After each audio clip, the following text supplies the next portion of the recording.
Engine 19 is responding to the NBC.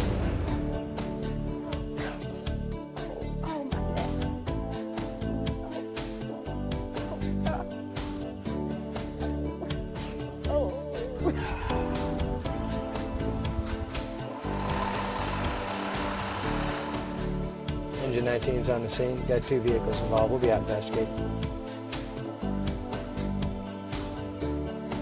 Engine 19 radio. Here's all the subjects are ambulatory at this time. Hey, Halford, why don't you go check out one person? I'll get great to the other one. Kev, if you would, just check the trucks out, make sure that they're secure. I need you to go over where Halford is and check out the patients and tell me who needs to go to the hospital and who doesn't, all right? Okay. Hey, Lou, we need to backboard her. She's got some neck pain. She wants to go to the hospital. Okay, I'll get the rest of the crew.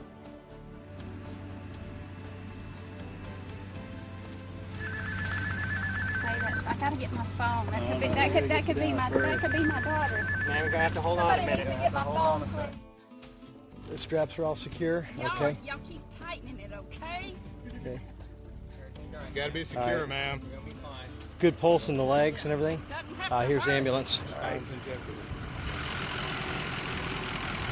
Hey, we got a 29-year-old female that was involved in a 2-car MVA. She's complaining of severe neck pain. We did a primary, checked her out head to toe. Everything's, within normal limits. We got her backboarded, and she's got good pulse and sensory in the distal extremities before and after. So we're good to go. Okay, thanks.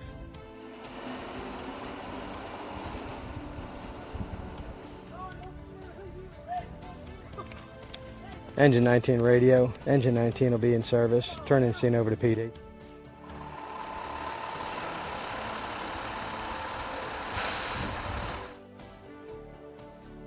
Hey, Lou. Yeah. Hey, what do you want me to put this call as? A medical assist metro, EMS, transport, or? Just put it assist EMS crew because I didn't get any information on her, so that should do. Okay.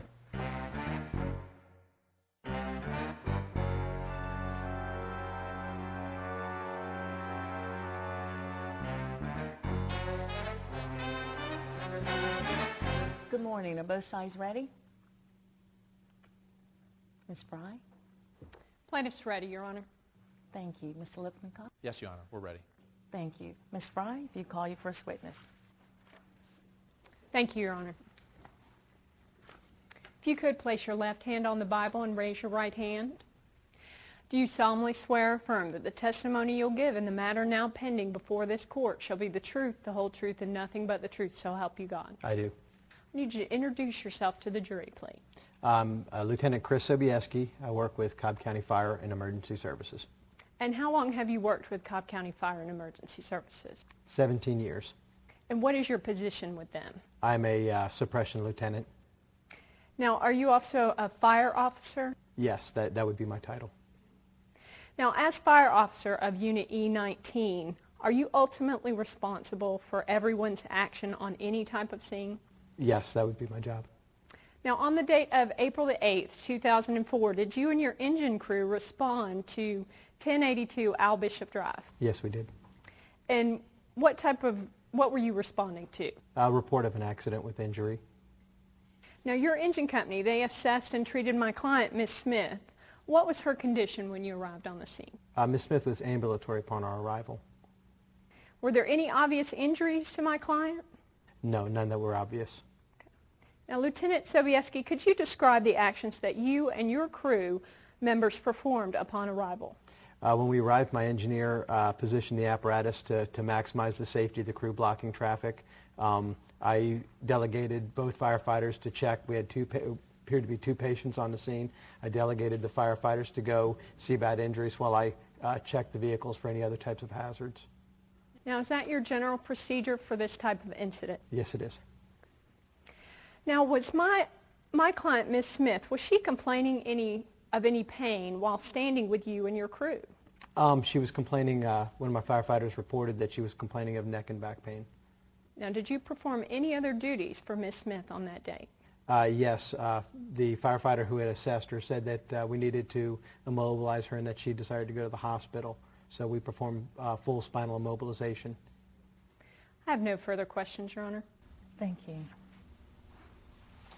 Mr. Lippincott, your witness.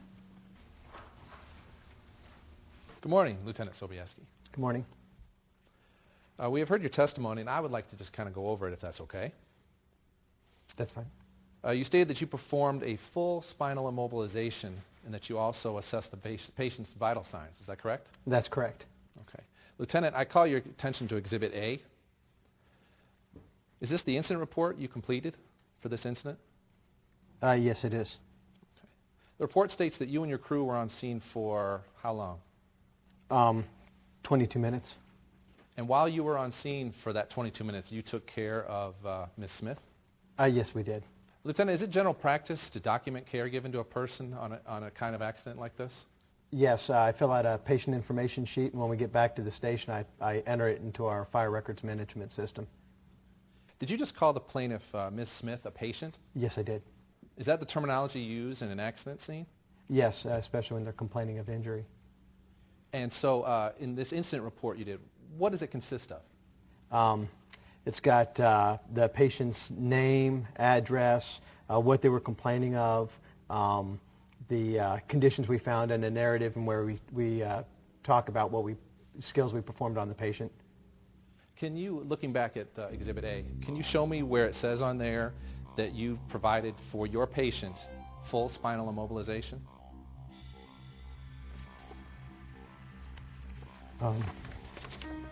No, I can't. Why not? Can you explain that? No, sir.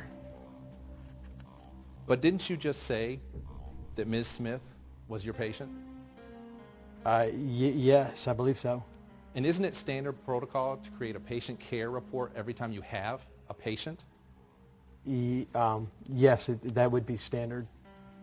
And aren't those standard guidelines given to you by your department, by the state of Georgia, and by the Federal Department of Transportation? Yes, in this particular instance, the ambulance crew had arrived just as we were finishing up the immobilization, and I turned the patient over to them, transferred care, and for further treatment and transport. Yet you never completed a patient care report.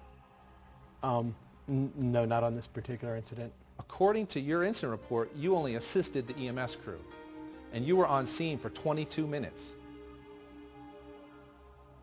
Yeah, that's what I put down was an assist. So now is it your testimony today that not only did you assess and treat this patient, but you provided full spinal immobilization? Yes, that's what we did. Could you please look at Exhibit B, Cobb County Fire Department Emergency Services Protocol number 43. According to your protocol, you are to perform these duties for the plaintiff for this type of incident, correct? Yes, we were compliant in our protocols in this incident. Where on the report does it show that you, as an officer of the Cobb County Fire and Emergency Services, assured that these duties were performed? I always make sure that we follow our department guidelines and protocols. I'm at a loss to know why we didn't, or I'm at a loss to know why I didn't document it.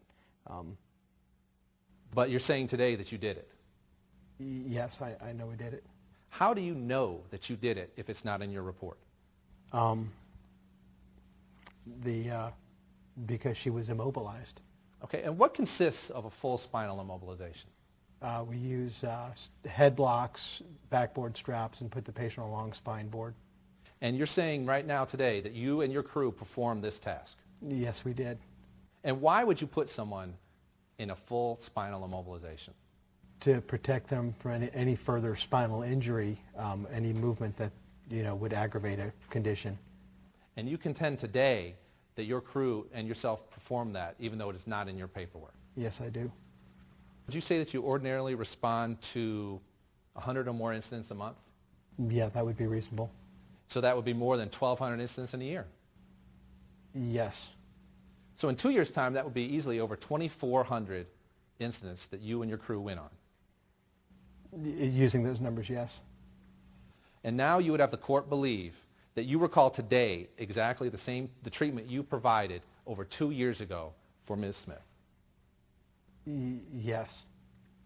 Let me ask you again, Lieutenant. I want to make this perfectly clear. You want this court to believe in your sworn testimony today that you remember things better today than you do the day of the incident when you were in your station writing your report? I believe so, yes. Lieutenant, would you like us to believe that you and your crew properly followed the protocol set down by your department on the day of the incident? Yes, I would. Lieutenant Sobieski, due to the fact that you and your crew neglected to document the care given to Mrs. Smith, it technically didn't happen. And therefore, you and your crew, along with Cobb County Fire and Emergency Services, are now conceivably liable for the injuries that Mrs. Smith sustained possibly after the accident. You stated yourself you did not document patient care in the RMS system. Therefore, we do not know if Mrs. Smith sustained injuries from the accident or if her injuries are due to the care you allegedly performed. Your Honor, at this time I would request that the witness be excused. I'll be petitioning the court to amend this lawsuit to include Lieutenant Sobieski, his entire crew, Cobb County Fire and Emergency Services, and Cobb County government as defendants in this civil action. I'll be naming these individuals claiming gross negligence, negligence of duty, and violation of their oath of office for their substandard care rendered to this plaintiff in this case.